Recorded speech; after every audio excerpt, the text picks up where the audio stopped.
السلام علیکم ورحمۃ اللہ۔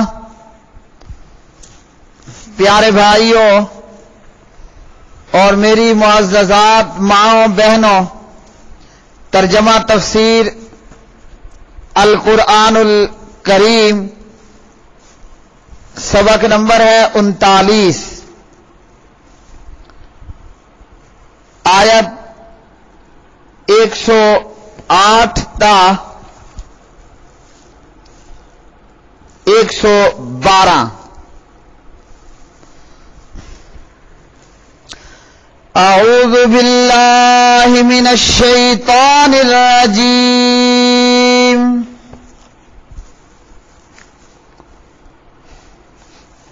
ام تريدون ان تسألوا رسولكم كما سئل موسى من قبل ومن يتبدل الكفر بالإيمان فقد ضل سواء السبيل۔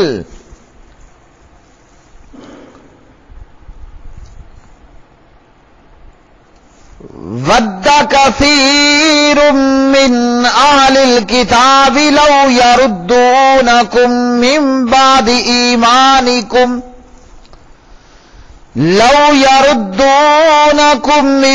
بعد إيمانكم كفارا حسدا من عند أنفسهم من بعد ما تبين لهم الحق فاعفوا واصفحوا حتى يأتي الله بأمره إن الله على كل شيء قدير۔ وَأَقِيمُوا الصَّلَاةَ وَآتُوا الزَّكَاةَ وَمَا تُقَدِّمُوا لِأَنفُسِكُم مِّنْ خَيْرٍ تَجِدُوهُ عِندَ اللَّهِ إِنَّ اللَّهَ بِمَا تَعْمَلُونَ بَصِيرٌ۔ وقالوا لن يدخل الجنة إلا من كان هودا أو نصارى تلك أمانيهم قل هاتوا برهانكم إن كنتم صادقين۔ بلى من أسلم وجهه لله وهو محسن فله أجره من أسلم وجهه لله وهو محسن فله أجره عند ربه ولا خوف عليهم ولا هم يحزنون۔ یا تم ارادہ رکھتے ہو کہ اپنے رسول سے سوال کرو جس طرح اس سے پہلے موسیٰ سے سوال کیے گئے علیہم الصلاۃ والسلام، اور جو کوئی ایمان کے بدلے کفر کو لے لے تو بے شک وہ سیدھے راستے سے بھٹک گیا۔ بہت سے اہل کتاب چاہتے ہیں کاش وہ تمہیں تمہارے ایمان کے بعد پھر کافر بنا دیں، اپنے دلوں کے حسد کی وجہ سے، اس کے بعد کہ ان کے لیے حق خوب واضح ہو چکا۔ سو تم معاف کرو اور درگزر کرو، یہاں تک کہ اللہ تعالی اپنا حکم لے آئے۔ بے شک اللہ تعالی ہر چیز پر پوری طرح قادر ہے۔ اور نماز قائم کرو اور زکوٰۃ دو، اور جو بھی نیکی تم اپنی جانوں کے لیے آگے بھیجو گے اسے اللہ تعالی کے پاس پا لو گے۔ بے شک اللہ تعالی جو کچھ تم کرتے ہو اسے خوب دیکھنے والا ہے۔ اور انہوں نے کہا جنت میں ہرگز داخل نہیں ہوں گے مگر جو یہودی ہوں گے یا نصارا، یہ ان کی آرزوئیں ہی ہیں۔ کہہ دے لاؤ اپنی دلیل اگر تم سچے ہو۔ کیوں نہیں؟ جس نے اپنا چہرہ اللہ تعالی کے تابع کر دیا اور وہ نیکی کرنے والا ہو تو اس کے لیے اس کا اجر اس کے رب کے پاس ہے، اور نہ ان پر کوئی خوف ہے اور نہ وہ غمگین ہوں گے۔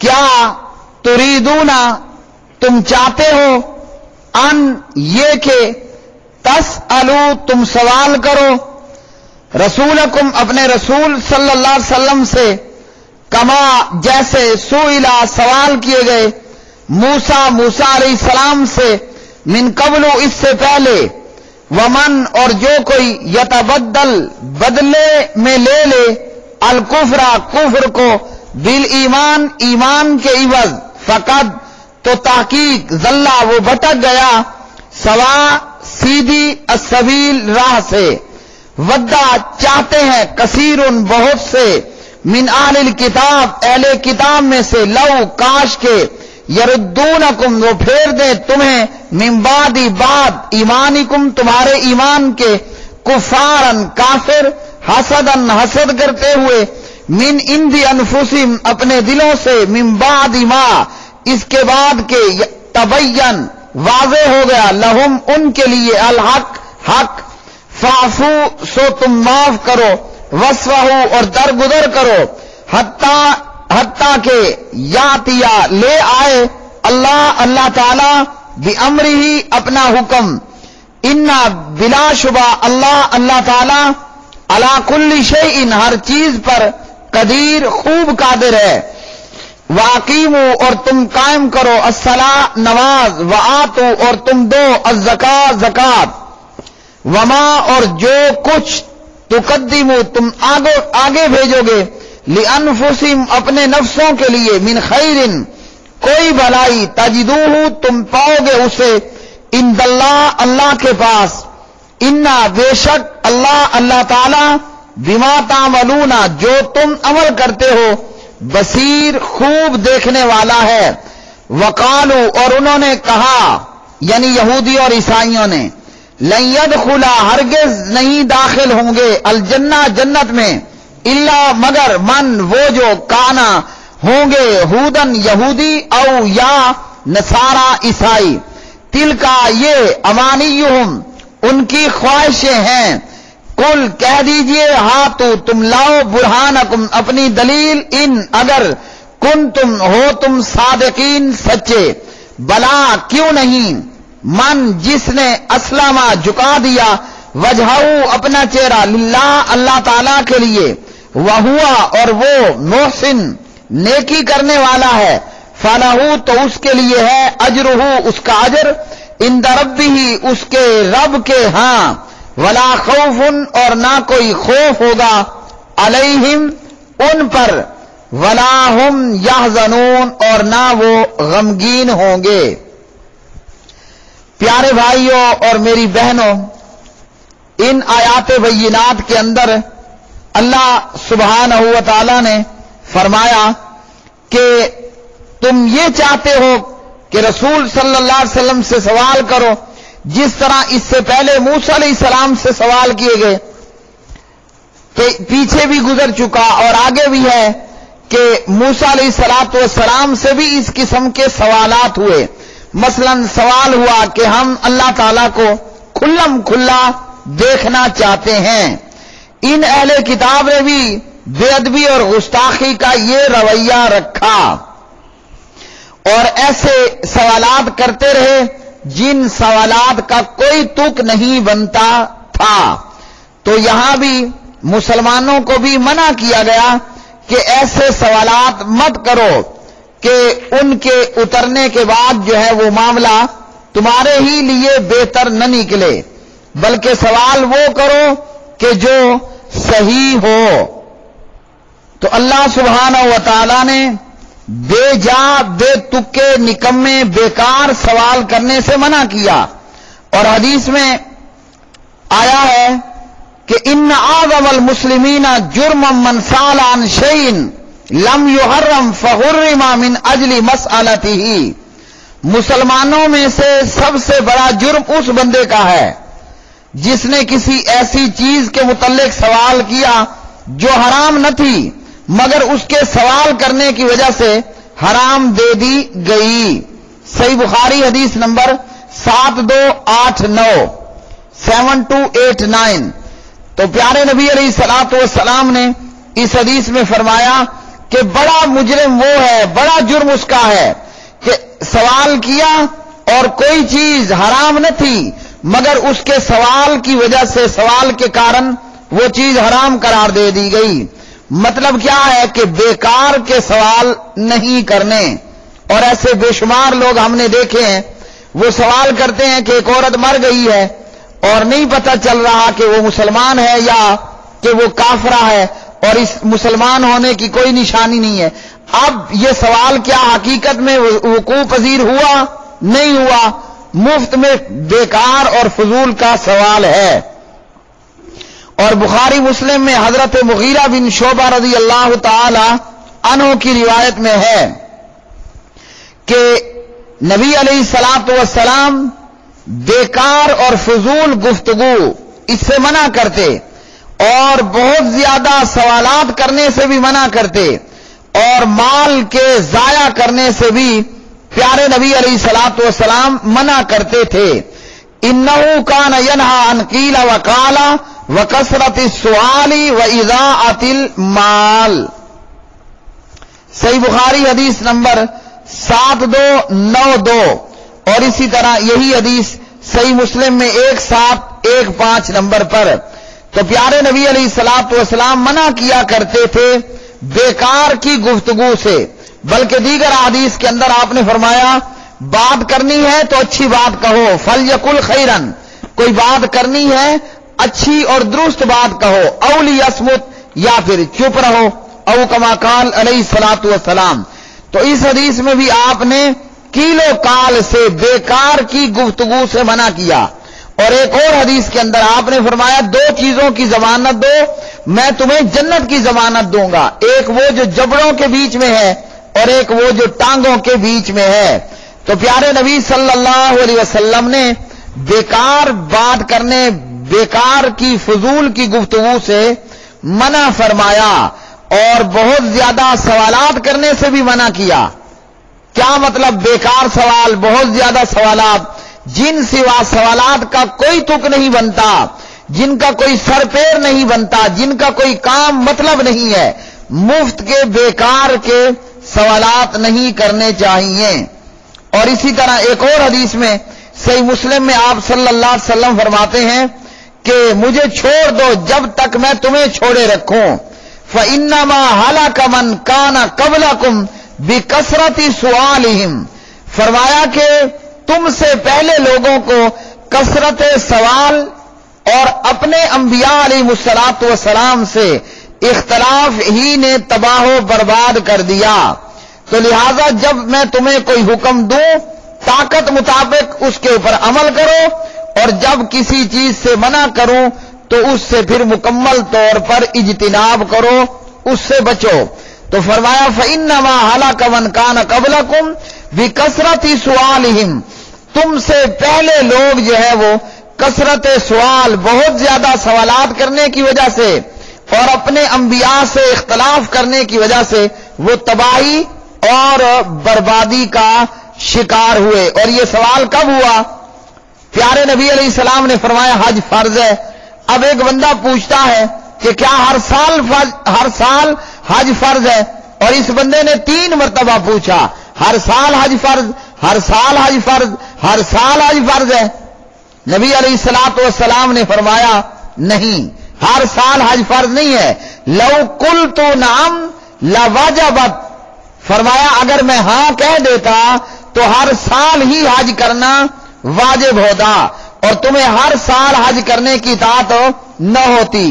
پھر نبی علیہ السلام نے یہ حدیث بیان فرمائی کہ مجھے چھوڑ دو جب تک میں تمہیں چھوڑی رکھوں۔ مطلب کیا؟ جتنی بات بتا دی گئی ہے اسی کے اوپر عمل کرو، اپنی طرف سے مفت میں بیکار سے سوال مت کرو۔ اور انس رضی اللہ عنہ راوی ہیں، بیان کرتے ہیں کہ ہمیں منع کر دیا گیا تھا کہ ہم نبی صلی اللہ علیہ وسلم سے کسی چیز بارے میں سوال کریں، اس لیے ہماری خواہش ہوتی تھی کوئی دیہاتی آئے سوال کرے اور وہ پوچھے اور ہم پھر سن لیں۔ صحیح مسلم حدیث نمبر 1-2۔ تو ان حدیث سے کیا معلوم ہوا؟ جو اللہ سبحانہ و تعالیٰ نے ارشاد فرمایا کہ کیا تم ارادہ رکھتے ہو کہ سوال کرو جیسے موسیٰ علیہ السلام سے سوال کیے گئے؟ کیا پتہ چلا؟ یہودیوں اور عیسائیوں کی طرح بیکار کے سوال مت کرو، سیدھا سادہ حکم ہے حج فرض ہے تو بس وہ فرض ہے، فرض کو ادا کر لو۔ موسیٰ علیہ السلام نے فرمایا گائے ذبح کرو، یہودیوں نے کہا رنگ کیسا ہو، عمر کیسی ہو، وغیرہ وغیرہ۔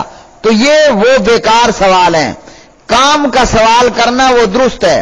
جیسے حدیث جبریل میں جبریل علیہ الصلوۃ والسلام آتے ہیں اور آپ علیہ الصلوۃ والسلام سے سوالات پوچھتے ہیں، آپ جواب دیتے ہیں۔ جب چلے گئے تو فرمایا پتہ ہے کون تھا؟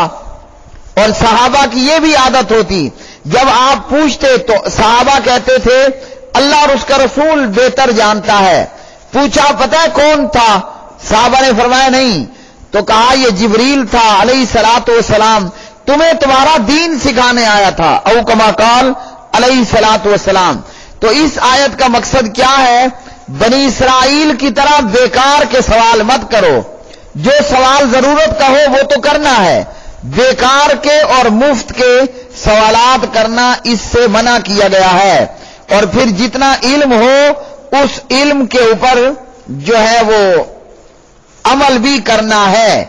پھر اللہ رب العالمین نے ان آیات بینات کے اندر ارشاد فرمایا، اللہ سبحانہ و تعالیٰ فرماتے ہیں کہ بہت سے اہل کتاب یہودی اور عیسائی بھی یہ چاہتے ہیں اور اسی طرح کافر مشرک بھی یہ چاہتے ہیں کہ تمہیں دوبارہ جو ہے وہ کافر بنا دیں۔ کیا وجہ ہے؟ حسد کی وجہ سے۔ اور ان اہل کتاب میں نبی علیہ السلام کے زمانے اور بعد کے لوگ، بعد کے یہودی بھی شامل ہیں، جیسا کہ آج کا یہودی بھی جو ہے وہ مسلمانوں میں بہت سارے عقائد اور احکامات کے حوالے سے پروپیگنڈا کرتا ہے، اور آج کا یہودی بھی بہت ساری سازشیں کرتا ہے کہ مسلمان کو جو ہے وہ دوبارہ ایمان کے بعد کافر بنا دیا جائے، یہ کوشش ہے۔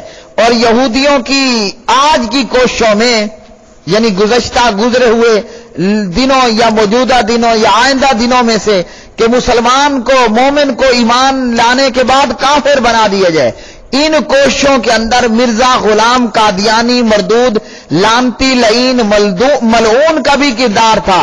اور آج کی کوششوں کے اندر یہ انٹرنیٹ ہے، یہ سوشل میڈیا ذرائع ہیں اور یہ الیکٹرانک میڈیا ہے اور اس طرح کے دیگر بہت سارے جو ہے وہ معاملات، ان تمام معاملات کے پیچھے یہودی کی کیا کوشش ہے کہ ایمان کے بعد دوبارہ کافر بنا دیا جائے۔